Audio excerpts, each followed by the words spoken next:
kind of want to get my gloves on. Hold on. Cold. Hold on. It's frigid. All right. Float like a butterfly, sting like a bee, baby. All right. Stop peeing and come to the frame, please. All right.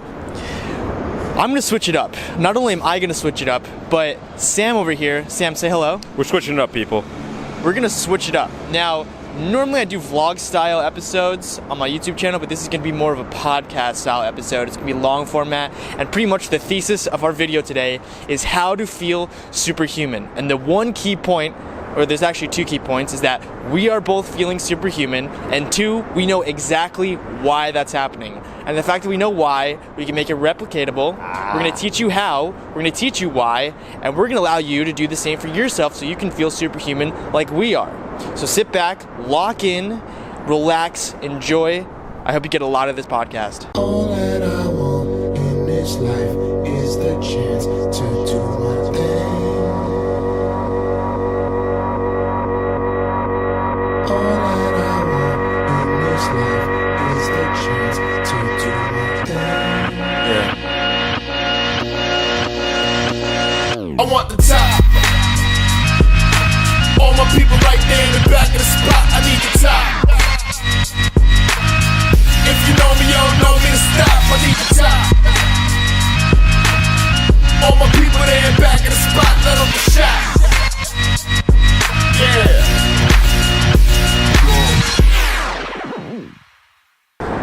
Did I say that correctly? I think you did, but I don't even think they can imagine what it feels like to be superhuman. Yeah, when I say superhuman, I don't mean like Superman or Superwoman. Like, people shoot you and you're not gonna be able to bounce bullets off of you, okay? That'd be sick. I mean, maybe you take enough steroids and go to the gym, you know, that could happen. Nobody's done that yet. But when we talk about superhuman, or when so far I've talked about superhuman, I mean having amazing energy. Having energy when you wake up, having energy and just feeling like you're on top of the world rather than the world being on top of you. Being able to do shit, perform, and just having the mental clarity to excel at the life that you're leading, okay? So we're gonna dive deep on the things that you can do and the things that we've been doing in order to accomplish this. So the first thing that I want Sam to talk about, I didn't drive. I came all the way from fucking Connecticut just to get this podcast down, just to pick his brain, because I have gotten so much out of him. So, Sam, if you don't mind telling us about ketosis and intermittent fasting. Yeah, so I don't mind at all. First of all, thanks for coming down to the city. It's great to see you. My pleasure, man. Absolutely. Thank you for having me. Mike's all good. Yeah, hold that leg right there. Yeah. So I would start off by saying, I mean, a lot of people on the market today probably heard about ketosis. What is it? How can it help you? How can it make you feel superhuman? And it all starts with how the body metabolizes, macronutrients for energy. So, most of us understand this concept, right? We eat protein, carbohydrates, simple sugars, fats, in order to get energy. They're called macronutrients because they're the three things that give you calories: protein, fat, and carbs. Continue. Thank you, doctor. So essentially there's these like three essential things that we eat for energy, and fat happens to be the most efficient form of extracting energy for fuel for the body. And when you get into a fat adapted or a ketogenesis diet, your body starts burning essentially acids or keto acids to feed your brain, feed your muscles and your organs, and it's amazing. Yeah. The reason why it's amazing is because your ability to have energy skyrockets. So I'm not talking about you're not having to go to the gym, you're not having to wake up early, you're not having to really do anything but restrict yourself from carbohydrates, things that spike insulin. And when you do that, you lock yourself into superhuman mode. So normally our bodies burn carbohydrates, and carbohydrates end in ose, O-S-E. So you got like fructose, sucrose, dextrose, lactose, all these things. Some are more complex, and the simpler carbohydrates are called sugars. And your fucking body burns that. But in a state of ketosis, when you only give your body fat and protein as fuel sources, it starts to burn fat. Am I correct? So instead of your body burning the fuel that you're giving it, which is food, which is carbs, it starts to burn fat. So one aspect of ketosis that's really helped Sam and it's really helped me is that if you want to lose weight, ketosis is a perfect way because your body is literally, instead of burning the energy coming from food, it's literally burning itself. It's burning the fat from your body. Yeah, and you can really feel this process as you start to get deep into a ketogenic state. And this isn't just a physical feeling like, hey, I have more energy in the morning. Hey, I can run faster, longer. If you're doing keto right, all those things should happen. But another thing that happens is your mental clarity skyrockets. Just the ability to handle multivariable problems, longer days. If you're a student, if you work a really stressful job, a lot of times ketogenesis can help performance in these areas of life, and couple that with extra energy, and you got a fucking superhuman. You got a superhuman. So when I started my ketogenic journey, it was. Yeah, tell us about yourself before the keto and after keto, and when this all happened. Yeah, absolutely. So my testimonial on this is awesome. So I weighed about 225 pounds. I had back problems. I had low energy. I was always getting sick, and I was depressed. Like mentally, just had a tough time waking up and feeling like, alive enough to be happy and to be shining out with all the stars in the universe, right? So I started this journey. I went on a YouTube binge, just looking up videos. How can I transform my life? And it really started with just waking up in the morning and making a conscious effort not to consume oats, not to consume grain, to look at every nutritional label in the grocery store and to say, hey, wow, I can't believe this has 10 grams of carbohydrates, when to be in a ketogenic state, you have to have really less than like 30, 45 carbs a day. And most of those carbohydrates should be coming from fibers and So my journey went from 220 pounds. 4 months later, I'm 175 pounds. I'm going to the gym every day, sometimes twice a day. I'm killing it in my sales job.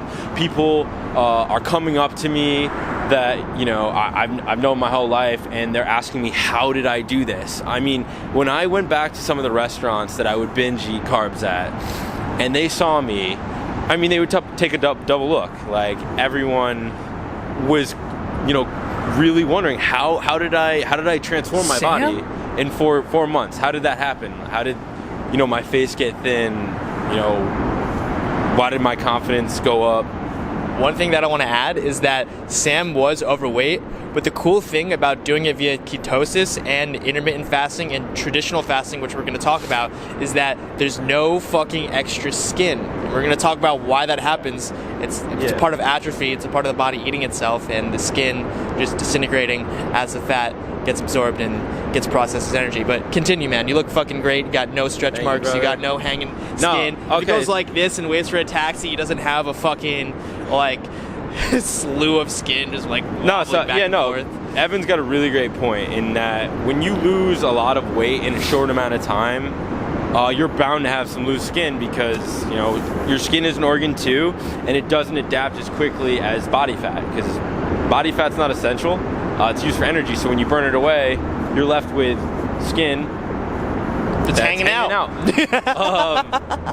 But here's the thing about fasting, and keto. So now we're getting into the keto fasting. So ketogenic diet, that really jump-started my ability to have mental clarity, a lot of physical energy, less cravings.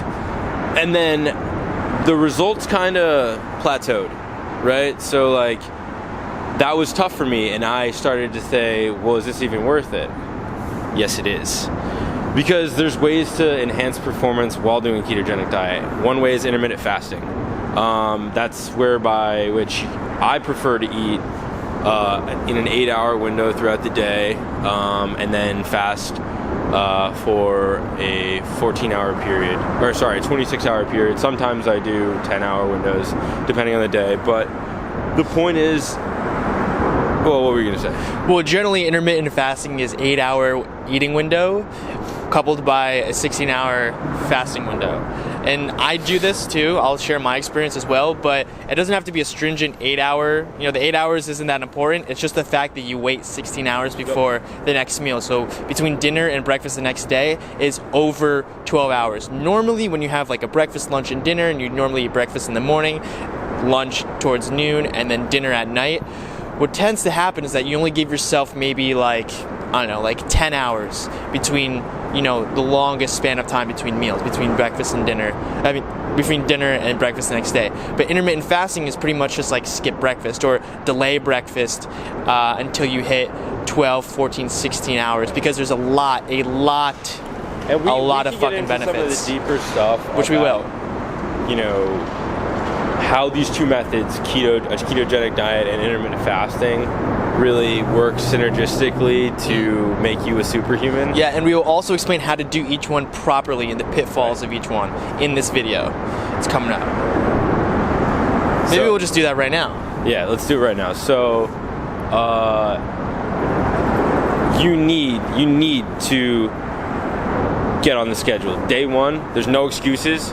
Wake up, brush your teeth, go outside, take a run, and don't eat until 1 o'clock. That's it. That's all you have to do. Well, if you ate at 8 p.m. the night before, then wait till 12. If you ate at midnight, then you wait till 4 in the afternoon. It's just 16 hours. We can all fucking count, right? All right, continue.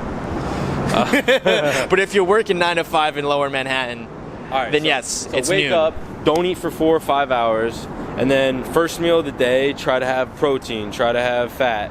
Anything that involves protein and fat, or like a fibrous leafy vegetable, you're good to go. You know, do the same thing for lunch, dinner, and make sure your cutoff window is 8 p.m. After 8 p.m., stop eating, and do whatever you have to do.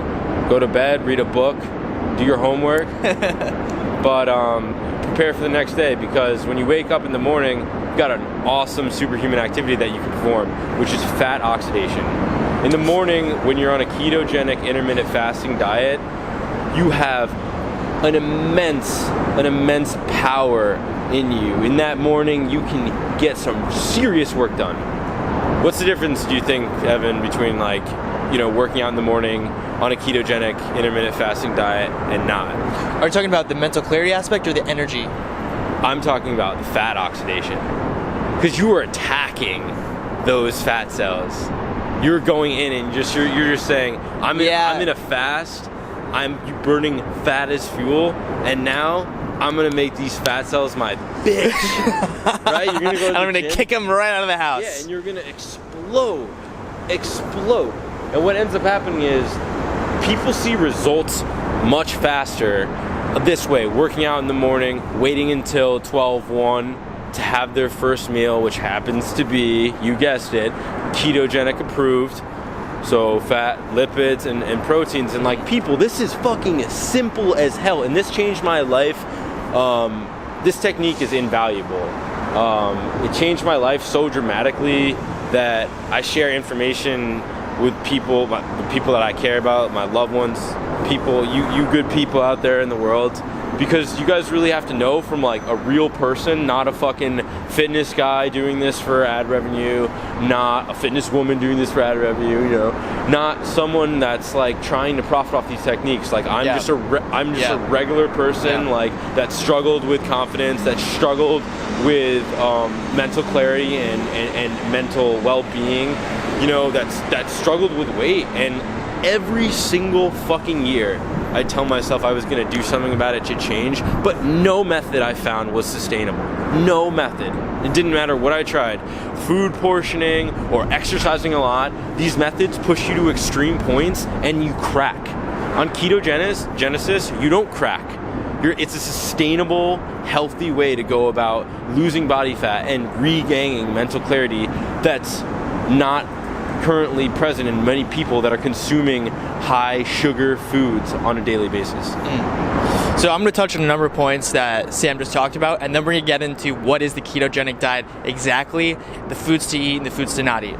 So Sam was talking about, he asked me about the energy and the mental clarity. Now, I have experience with both of those. The mental clarity goes through the fucking roof once you start keto, and basically it gets sustained up there above the fucking roof. All right, so basically what happens when you eat carbohydrates in a normal diet, your energy throughout the day, the carbohydrates will go up, and if they're sugars and they're simple sugars, then they'll spike up, right? And then you have the effects of insulin, because insulin is the enzyme that's used to break down sugars. So let's just say you have something on the low glycemic index. Glycemic index is just the amount of time that sugar hits your bloodstream or a carbohydrate gets digested within you, right? So let's just say you have a sweet potato. Yeah. All right, I don't want to get too sciencey with this, but you have a sweet potato and you're going up, and it's just for any fucking potato, all right? You're going up and your energy's going up, but because of a carbohydrate, the nature of it is that your body needs energy to break that motherfucker down, okay? So not only does it give you energy, but it also takes away. And what happens is you dip pretty much symmetrically down. The trough is symmetrical to the high that you get, pretty much. That generally. So what happens is you go up, and then we get what's called the sugar crash, okay? And with carbohydrates, it's a little bit less dramatic than a simple sugar. Like a complex carbohydrate, it's less dramatic than a simple sugar, like eating candy. But you'll go up, and then you'll come down, and then it'll take some time. Maybe you have to nap, maybe you just have to chill out. You're drained of energy, and you'll come back to normal, all right? You will come back to normal. With sugar, that wave is even more dramatic. So you get up and you get a sugar high and you're fucking great, and then you come down and you are fucking depleted and you want to take a nap. It's happened to me, it's happened to him, it's happened to us together. It's a shitty situation.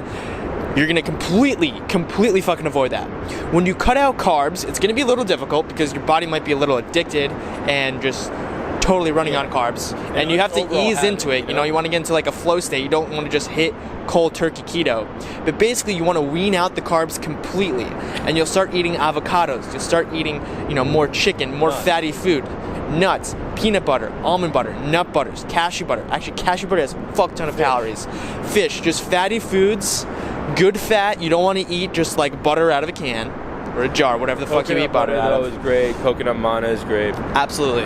And what happens is that instead of having carbs bring you up and down, your energy is completely sustained. Yeah. Your energy is completely, there is no crash at 2:30 p.m. You get none of that. There's no afternoon drowsiness. The middle of the day is sustained. It's identical. You have breakfast, lunch, dinner, morning, noon, night. They're all the same fucking energy, and you'll go to bed with fucking energy. As weird as that sounds, you'll go to bed with energy. Now, a lot of people like to fall asleep without energy. A lot of people, I used to be like this, they want to fall asleep while exhausted. You want to feel like you fucking conquer the day and go to sleep drained and wake up refreshed. Now, that generally doesn't work that way. If you go to bed with energy, you will have an amazing sleep. And so this does a number of things for your mental clarity. So throughout the day, you got great energy, it's sustained. Fats do not give you the same high and low as carbs. Protein does not give you the same high and low as carbs. It's sustained, and eventually, because it's a flat line, you can bring that up and raise that up over time as your body gets more used to keto. So generally, you're just going at a higher rate. Maybe you like one of those highs from a sugar, that's just completely sustained. Now, one other aspect I want to talk about before mental clarity is that your palate is going to hate you for a little bit. Your palate is really going to, it hated me for a lot. It's great that he's being realistic about what kind of the turbulence is going to be at the beginning, because people, this is a dramatic change. If you can imagine someone who's addicted to drugs and they stop cold turkey and they see the very people that were selling them or doing the drugs with them everywhere they go, that's how this is going to be. You're going to see soda pop, you're going to see cookies, you're going to see people putting sugar in their coffee, you're going to see a lot of your drug, right? You're gonna be a crack addict, and you're gonna see people smoking crack everywhere. Everywhere you go, and you're gonna have to fucking resist, okay? Resist if you want to win. Discipline is self-love. Whole other topic, thank you Jocko Willink, whole other topic, a great book by him. Discipline is self-love. You're a crack addict, you see a bunch of crack addicts smoking up, lighting up their pipes, eating carbs. You have to resist. Your palate is gonna fucking hate you. You're gonna be craving carbs, you're gonna be craving sweet stuff for like a week, 2 weeks, even a month. And I had to wean myself off. I used to eat these dates covered in almond butter. It was so fucking, dude, so fucking good. Yeah, and dates even are just thinking about it now, yeah, like dates are sweet, they're high in the glycemic index, whatever. Delicious. When I say they're awesome, I'm recognizing that this food tastes amazing. Yeah, My brain triggers such euphoria from these drugs. I mean, really, when you think about what a drug is, it's a manufactured or processed product that gives you like an artificial feeling. And the way food production has gone in this country with Kellogg's, General Mills, Nestle, I'm looking at you. These companies, if Nestle's watching, stand that'd to be lose sick. millions, if not billions of dollars, About 10 people. if you, all you good people decide that, you know what, I want to have sustained energy throughout the day. I don't want to have these horrible diseases related to, you know, weight gain and obesity.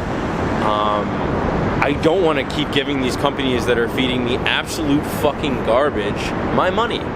And once you do that, you start to realize how many different positive offshoots like this lifestyle can have. You can support local farmers and like other, like, you know, different communities that within agriculture and you know, like dairy and other you know, industries. You can pass this knowledge on to your neighbor, and you can make someone's day feel like you can change someone's life with this knowledge. And you know, I know a lot of people personally, like within my circle of, you know, friends and associates, and also outside, where they look at this methodology and they look down upon it. They did in the beginning. They poo-pooed a little bit, make fun of it. And they No couldn't sugar, imagine loser. not eating rice and not eating spaghetti and pasta and pizza and all these things that we love. And then they saw me 3 months later and they're like, maybe I should try Dude, that, Sam. I saw Sam after I came back from school in Switzerland, and I was like, what the fuck? And he was like, dude, I'm on this diet, it's called the Keto Diet. And I was like, shit, I made a video about that a year prior. I talked about having a good diet. I don't mean to sound like the 2 million other people that advocate for this, but number 2, diet and exercise. These are incredibly important. Your brain is made up of the things that you eat. If you eat shit, your brain will be shit. If you eat healthy, clean food, your brain will be able to work better. Your cognitive ability will increase. Your ability to produce joy, peace, happiness, and appreciation, along with many other amazing things, will increase. Now, this is how you do it. I would advocate the ketogenic diet along with the paleo diet, which is pretty much vegetables, fruits, and meats, nuts. You just want to cut out all the carbs, refined sugar, and how it affects your mental performance and how it's reflected. Your brain-body training is completely linked. And so you can have like a paleo diet, an Atkins diet, a keto diet. I didn't know much about a keto diet. I see this motherfucker loses 40 pounds in a couple months, and I'm like, what the fuck? I would have made fun of you. I definitely would have made fun of you if I didn't see the results. If I didn't see the results, I would have been like, haha, this motherfucker, no carbs, he's having no fun, no sweets. And also, like, you want to talk about just like some food that you can like start off with. Like, this is easy, people. Cheese. Everyone loves cheese if you're not lactose intolerant. Avocados are a great form of like a fat that comes from the earth. Yep. And a seed. Like, speaking of seeds, hemp seeds or hemp hearts. I mean, really, yeah. You know, really think about all the food you eat and just eliminate the grains, and you'll start to realize and get creative. And your body, once you get into that grocery store, will start saying, I don't want this shit. Your body will say, not your mind, your body will say, tell your mind. And it'll start to say, I want this, I need this, this is what I need. And you start to realize that you have a new relationship with food, and you have a new relationship with like the earth. Every day you wake up, you know, on this diet with these eating practices. Yeah. I'm gonna go on a digression later. Remind me to talk about the relationship with food, okay? Maybe in like 5 or 10 minutes. Okay. So we're gonna talk about the things that you want to eat and don't want to eat. I'm gonna provide a link in the description below to pretty much a infographic and a complete web page I think you sent it to me originally, which talks about the foods that you want to eat, not want to eat, and pretty much you want to stay away from carbs. So, you know, toast, anything with bread, wheat, flour, potatoes, sweet potatoes. Fruits. Fruits. Fruits you really want, like a fucking banana, great for you, not on this diet, and it's really not that great for you. It has a lot of potassium, but other than that, it's a whole lot of fucking sugar. And the other thing is having like fucking bell peppers have more vitamin C than an orange. You can still supplement. You're still going to be okay with all this. You're still going to, you know, get all the nutrition as long as you're going to get all the nutrition. Don't worry about that. Okay, so the point that I want to keep going down on and box more is that you're going to be walking around as a crack addict, and there's going to be people around you smoking crack everywhere. Now, here's the thing. That goes away. It goes away after what? What did you say, like a couple weeks? Yeah, and you're going to start really having a palate adapted, and it's going to get more adapted to fatty and salty foods, which are part of the keto diet. Okay, you want to keep up your sodium, among other things, with the ketogenic diet, because when you're burning fat, it takes sodium, and you lose water when you burn fat, and sodium is one of the electrolytes, and it helps you retain water, all that good stuff. So it's gonna be maybe hell. It might be hell. It might be a living hell walking around as a crack addict, walking around addicted to carbs, sweets, and seeing people order stuff at restaurants, seeing your mom cook delicious food that you know. They're gonna say, Brian, Luke, Sam, Evan, come on, have dinner dude, with just us. have a fucking Dorito. Just have a beer. Yeah, have a fucking beer. Have a beer with all the carbohydrates from the grains. Yeah, have ice cream, all this stuff, right? Any fucking dessert has carbs in it. No dessert. Now, what's going to happen is your palate is going to change, and you will not have any desire to have a carb again. It happened to me. Sam just had a fucking slice of pizza, all right? So it's kind of ironic that we're making this right now. But hey, once you're on the keto diet long enough, you can actually hop in and out with some ease, and that's really true. It's fair. When your body gets fat adapted, it is easier if you get off a ketogenic diet to get back in. So quick fact, but so now I'm going to talk about my experience with the mental clarity. When I talked about the energy earlier, this is like your physical body energy, but your mind and your brain also uses energy. So I'm sure that you can think of a time when you got tired, maybe right now watching this, and your brain just did not function that well. We don't function that well when our body's tired. Our brain acts the same exact way. It's a mind-body reflection. All right, so throughout the day, you're eating carbs, and you go up and you go down. And obviously you're aware, like a wave. We're waving out here like the waves behind us on the East River. And so when you go down, you go into a trough, your clarity is fucked up and you can't really think straight. Now, what happens on the ketogenic diet is that your energy is more sustained and you don't go through the waves, which means that your brain and your mental clarity, the first trait of it is that it is sustained and constant throughout the day.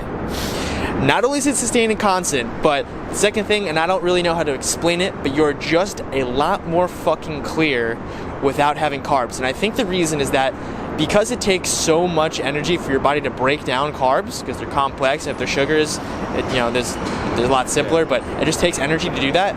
There's not enough energy for the brain, and when you do have carbs in your system, I don't know why, I can't explain it, but your brain is not as focused. I do a lot of meditation. I do a lot of self-awareness training, so I have a good read on myself. And when I eat carbs, I can notice it within myself that it's a bit harder to concentrate. So when you're in ketosis, you're burning ketones. And ketones, for some reason, I really don't know, neither of us are doctors, we're just very well-researched people, they really help your brain perform. So not only... It's the body's most ancient way to bring fuel to the brain. The body burns ketones because that's the only other way the brain can get energy. It's your reserve, pretty much. And that's why when you do make this switch, it's a dramatic mental shift as well. It's not just physical, and this is what people out there have to understand, is that this is a physical and mental change. You're switching that shit up. You're switching up the way that your body gets fuel. I mean, if you were a car, it'd be like going from gasoline to diesel. Now, I'm not saying like one is better than the other, but it's a complete fucking system change. Right. Yeah. And because it's so dramatic and it's such a change, you kind of got to ease into it. That's what we're saying. Like, if you're a crack addict, you want to wean yourself off of it. You don't want to just go complete cold turkey. Can work, but if you're not someone who can deal with severe change, then it'll be Change you could believe in. change, baby. So your mental clarity and your physical clarity or energy goes through the fucking roof. I can testify to that. Now, one little anecdote. We're going to talk about the relationship that you have with food. You didn't even have to remind me. This is mental clarity from keto playing out right now. Your short-term memory will go through the roof like it just got for me. All right, so my relationship with food. Sam got me on the ketogenic diet maybe like 4 or 5 months ago. And so I got on it. I started losing a little bit of weight. I was pretty lean beforehand, but my energy got better, my mental clarity got better, and I felt really great. The thing was, my portions were terrible. I was saying to myself, like, I don't even know if you know this, but like I was doing the ketogenic diet and then I was eating like all I wanted because I was like, well, my body's just gonna burn all the fat that I'm eating, so I'm just gonna have 4 avocados, 4 eggs, and like 10 slices of bacon, which is great, and it is keto friendly, okay? It tastes fucking amazing, and you'd be like, wow, this is on my diet and I have great energy from this, but you're still at a fucking surplus and you will gain weight. So when I went to Las Vegas, I gained like 5 or 10 pounds, and you might have been able to see it in my face. And so I realized that I hammered down on the selection of foods that I was eating, but the portions were fucked. I would eat like 2 massive meals every day, spanning maybe like 3,500 to 4,000 calories. You talked about relationship with food before. So when you get into a ketosis or a ketogenic diet, you're going to be a crack addict, you're going to wean yourself off, and your palate is going to change. The relationship that you have with food and carbs is going to change. That is the selection process. Now you have to worry, well, for me, about the portions. Being a bodybuilder, being somebody that loves to eat, I love food, I love fucking food. I don't have, an addiction to caffeine, to drugs, to alcohol, to marijuana, to stimulants. I don't do any of that, but food is my fucking drug. I close my eyes when I eat and I put in earplugs. I love the taste of food. And the portions were really killing me until 3 weeks ago when I decided to go on a fast while meditating.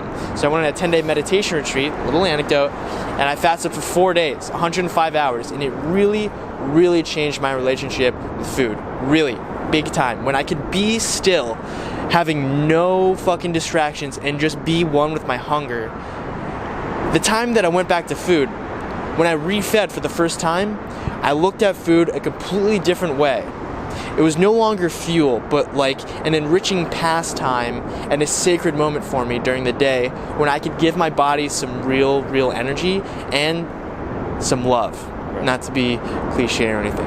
So I think this is a perfect segue into Sam talking about traditional fasting. We talked about intermittent fasting, we talked about keto, how they play in together. You conduct a ketogenic diet, you have intermittent fasting in between it, but sometimes to get some true benefits, you get into fasting. Yeah, so traditional fasting, I mean, a lot of the greats, like think about Gandhi or other people where they just took an entire break from food in order to get attention, raise awareness for a global issue. And honestly, fasting helped me solve a lot of the issues within myself. Traditional fasting differs in that you're actually going on long-term fast. So we're talking about... Yeah, what would you define a fast? A fast, a real fast. So I'd say it takes 72 hours for the gut biome to recycle itself. And they say that actually the gut is like a miniature brain. It's like our lizard brain. It's got over 20 billion neurons that talk to the mind, essentially. And a lot of times when you have a stomach ache or vice versa, when you are feeling upset, you get stomach pains. Actually, this happens to a lot of people with anxiety. And depression. So you can imagine by fasting for 72 hours, say, recycling your gut biome, when you do reuptake in food, it's just a different feeling. Like people talk a lot about juicing and doing all these detoxes. Well, strictly abstaining from food whilst consuming like sodium, magnesium, and potassium and some water every single day is highly beneficial. And I would even go as far to say as that if you do like ketogenesis, and if you do like intermittent fasting, then long-term fasting is right up your freaking alley. It's attainable, it's right there, and I would say you should go as long as you feel comfortable. They say that the human body can go 30 days without food before much muscle atrophy starts to happen. But what's really interesting is that a lot of people think that if I do a long-term fast, I'm going to lose all my gangs, lose all my muscle mass, and it's just simply not the case, people. Actually, the weight that you lose, a lot of it it happens in a process called autophagy. So interesting. Keep going. Right. So it's really interesting. Autophagy is when the cell actually recycles itself, or the human body essentially says these pieces of my body aren't essential for my perfect being, right? So you excrete them, you get rid of them, you burn them off. Actually, when you do long-term fast, you sometimes can burn off scar tissue. Like I have a really bad ankle scar that I broke my ankle when I was 18 skateboarding, and So when I went on my 10-day when I went on my 5-day fast, I started to notice a dramatic decrease in the redness of the scar. Did you really? Yeah. So that's just another crazy added benefit of long-term fasting, but it makes sense because scar tissue isn't essential for your, for your well-being, and neither really is food for a long period of time. You can go 30 days without eating a single thing, and this isn't starvation. This is not starvation. You're not losing muscle mass.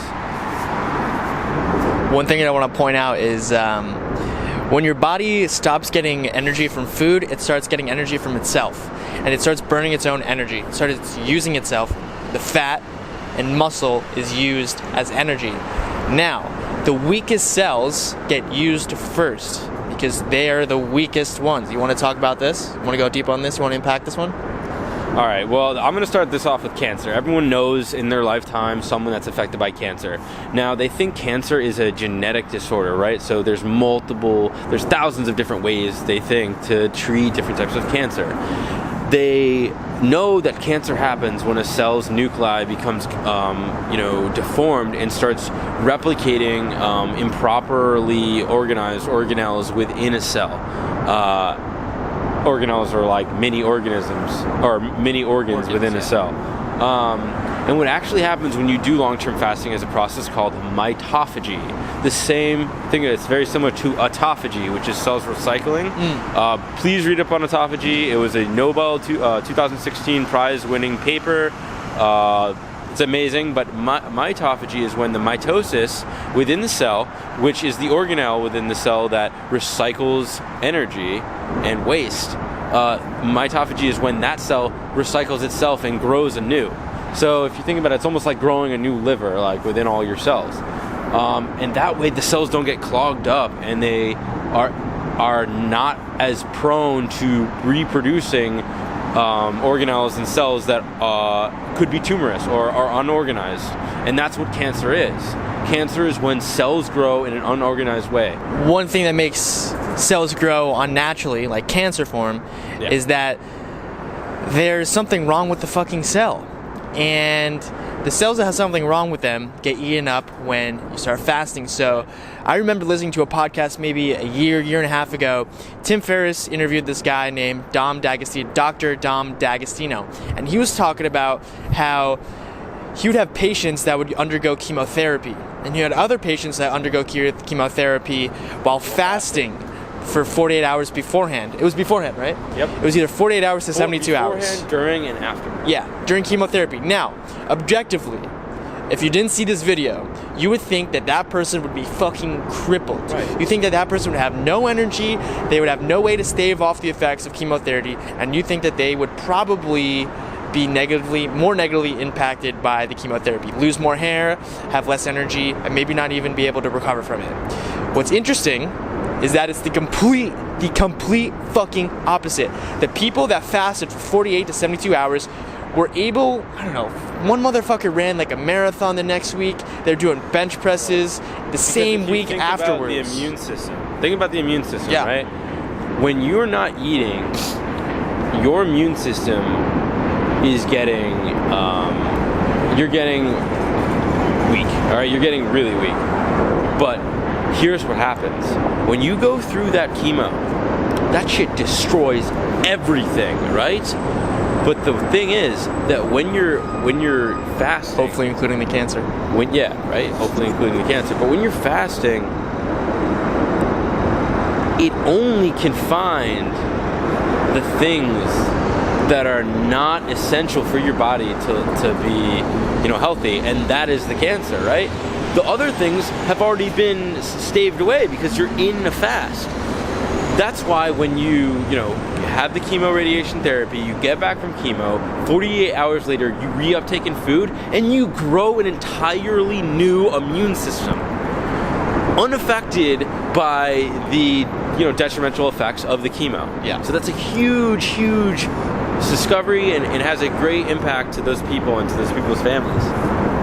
And to them, because they get to stay alive. Yeah. Now, one other thing that Sam pointed out to me when he was first telling me about this shit is that most centennials, somebody that lives to be the age of 100 or more, have done fasting, have fasted either voluntarily or involuntarily throughout their life. Okay, so if they were a farmer growing up or throughout their life, if they were a farmer that had a bad harvest, which really is a reflection of what we were before in primitive society, if they had a shitty harvest, then they're going to fast for maybe a couple days. They're going to store meat, they're going to eat a ketogenic diet. There was actually a story about explorers going to the Arctic, like the South Pole, and they ran out of grain, they ran out of bread, so they ate whale fat. And they documented the fact that they ate whale fat for like 5 months. And you know what? They were absolutely fine, and they survived the exploration, which was even more significant. So, honestly, a lot of this logic is the reverse of what we've all been taught. Feed a weak person when they're down. Uptake in hearty foods when you want energy. But the reality is here, people, that the greater you push your body to be stronger, the stronger it will eventually be. And I challenge you to do some of the things that we're talking about here. Yeah. The main reason that I decided to make this video, there's a couple of reasons. One, I've been so positively affected by this, and especially by Sam, that I came down to New York City just to film this with him and get his insight. Secondly, all this information that we're giving to you, whether it be keto, whether it be intermittent fasting, or just fasting itself, all three of those things are completely counterintuitive and go against what society is telling you. If you went to school in the past 15 years, like what we did, and you were giving the food pyramid, at the top you have like the fatty oils and the sugar, so we kind of misinterpreted that, and we were like, oh, that's the best. And then you want to eat like 6 slices of bread every day, and you need your fruits, and you need your vegetables, and you need all this shit. Completely fucked up, completely wrong. Okay, now there is something that is to be said about a glycogen-based diet. Is that what you would call it, or a normal diet? How would you call a diet that's not keto? A carbohydrate integrated diet? Superhuman diet? The non-superhuman diet? There is something to be said about that. I mean, if you are going to be performing explosive workouts, you do want a bit of carbs. Now, if you are going to take in carbs and consume carbs, you want them to have a low glycemic index. Sweet potatoes. That's pretty much the one with the lowest glycemic index, from what I understand. Quinoa? Yeah, that also has some great protein. Yeah, anything that has a low glycemic index, and there's also something called a low glycemic load, which is actually how fast insulin is triggered. But we're not going to get scientific. Evan, I appreciate you coming up to New York City, coming down. We've had a definitely long history together, and he's seen me in some states where I just wasn't mentally clear, didn't have my shit together, and physically not confident. And when I look back at this journey, I wouldn't not recommend it to anyone. Really, it doesn't matter if you are skinny, or if you're fat, or if you're purple, like you could benefit from doing, you know, some of the techniques we talked about, such as intermittent fasting, keto, or long-term fasting. Yeah, I mean, we pretty much don't want you to go through the same experience. Well, I never really had to go through this, but Sam doesn't want you to go through the same experience that he had to go through. Just stand on his shoulders. He's a tough guy. He does squats. He can handle it. Stand on his shoulders and learn from his experience so that you don't necessarily have to go through the same pain. Meditate, put your ego down, learn from this shit, absorb it like a fucking sponge, and implement it. I mean, it's great to watch this video and get some infotainment for you tonight, but implement it. Yeah, take what we learned in our experience, our trial and error, for your benefit. I mean, we did it for ourselves, but it's also great to give back and do it for you too. Yeah. And I would go to argue that this technique that we're describing has some immense monetary value. Like, you are gonna get so much out of this. And it's gonna monetary, like money? Yeah, like money. Like, I'm saying, like, you are gonna get time saved through actions that are more clear, and in doing so, your actions will result in a better financial future for you. And I'm not fucking bullshitting. I'm saying, when you have more energy, when you're thinking at a higher level than 99% of people that aren't doing this, you're gonna see the results, and you're gonna smile to yourself. So yeah, I really do think that if you put your ego down, and you suck it up, and you tell your friends you're not going to go out drinking tonight, and you're not going to have pizza anymore, and you're not going to be convinced to have sweets at the office because someone brought some donuts in.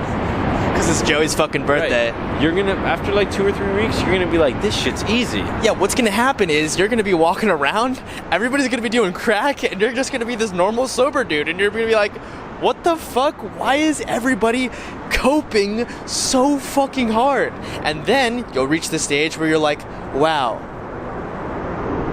I see that person over there. I could help him. I could change him. I could benefit his life in such immense ways if he gave me the time and he was willing to learn. And some quick facts about keto. I mean, these diets can literally reverse diabetes type 2, cure some types of cancer, depression, anxiety, all these things, bipolar disorder, mental clarity. Oh, epilepsy has a lot of documented research and scientific studies. If you have epilepsy and you implement the ketogenic diet, you can cure yourself. I'm just going to go off on a couple miscellaneous thoughts that I want to talk about, and then we'll wrap things up and give you a call to action at the end. So there's a couple other things I want to mention. Your libido will go through the roof. If you're a dude and you think you're horny now, it's going to spike. S-P-I-K-E. Spike. Okay? You'll have just no problem. Okay? It's going to be raining everywhere. Increased libido. Increased energy. Better sleep. Oh, well, okay. Your sleep is going to get phenomenal. But you have to be wary that if you're doing 3 or 4 days fasting, your sleep's going to get fucked up. And here's why. We evolved as humans. We got survival of the fittest. And, if you're not eating for 3 or 4 days, the brain is trained to wake you up and fuck up your sleep because you're like, oh shit, I haven't eaten. I need to fucking survive. I need energy. And if I sleep for too long, I'm going to fucking die. And pretty much what happened to the guys that slept while they were hungry was they died. So it's trained in our brains to do that. So you want to implement, you're not going to be able to sleep as long. You will go to sleep just as well. You're not going to sleep as long, and you want to implement some naps. That's one thing that happened on my meditation retreat that I really noticed. Just a couple of quick things. Realize that your body is an ancient machine. Humans have been around for probably, I think, like 20,000 years, which on the grand scheme of things isn't super long, but it's long enough for our bodies to have natural mechanisms by which we need to adhere to. And the commercialization of food and agriculture does not adhere to these biological markers and necessities. And I think when you guys start doing this, you're going to realize that wow, my body is a lot more programmatic than I think. And, you know, if you're going to the doctor, or, you know, people ask, you know, if you go to the doctor, let's say, and they don't ask you how you're sleeping, how you're eating, and how much water you're drinking in a day, then I would see a different doctor. You know, we have to stop in this country and in the world, you know, prescribing pills to fix, you know, so like long-term problems with temporary solutions. That's bullshit.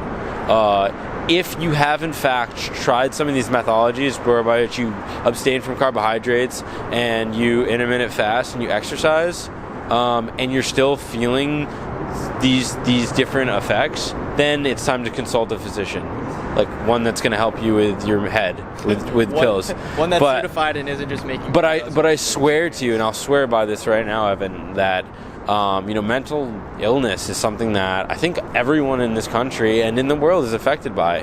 Like, we're in the great city of New York, but, you know, mental illness transcends race, borders, people, shapes. And when you've got that clean source energy in you, you're on your way. Like, you're not clogged up with this roller coaster of emotions, and when you're upset, you eat food that's gonna put you back on the roller coaster. So stop, get off the roller coaster. Get off the insulin roller coaster. Yeah. Say that one more time. Repeat after me. Get off the insulin roller coaster. You're the victim until you are aware of what's going on. A lot of people don't know this shit. A lot of people won't implement this shit. And I'm gonna wrap up with this. You're gonna get a lot of resistance. At first, you're gonna be a crack addict walking around and seeing a bunch of cracked people, you know, lighting up. There could be a guy over here. I know we are in New York fucking city. The guy eating pizza. Yeah, okay, so there's a dude, smoothie. Exactly. There's a guy eating pizza over there. There's a fucker eating a dumpling with... There's a dude eating a dumpling with sweet beans in the middle. And you're gonna be walking around and there's gonna be crack addicts over there, and you're a crack addict yourself and you're like, fuck, I need that. And then all of a sudden you're gonna sober up. There's not gonna be as much crack around, alright? And you're not gonna give a fuck about everybody eating carbs in front of you.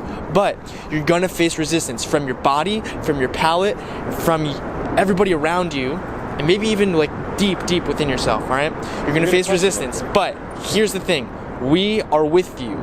We went through the fire and the flames. And then we got other people on our side.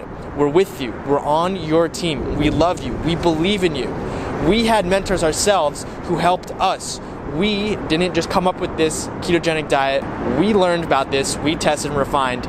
We had the love for mentors that gave love to us, and we want to give the same exact thing to you. We love you. We believe in you. We think that you can do it. We know that you're going to be great.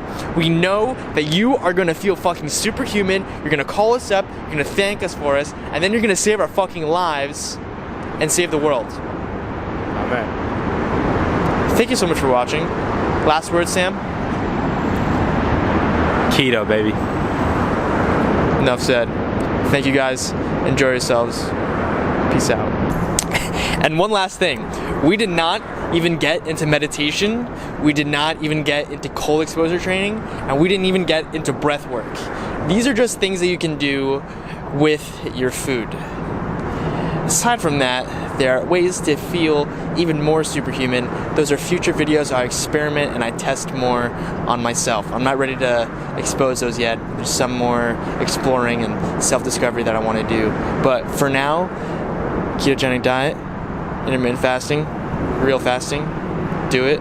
Love it. We love you. Peace out. Wait, do the thing that you did in Prague. Do you remember what it was? Yeah. Of me? Really? No, yet. Absolutely. Brocco, man, we're in New York. Booyakasha. Brakasha. Cut.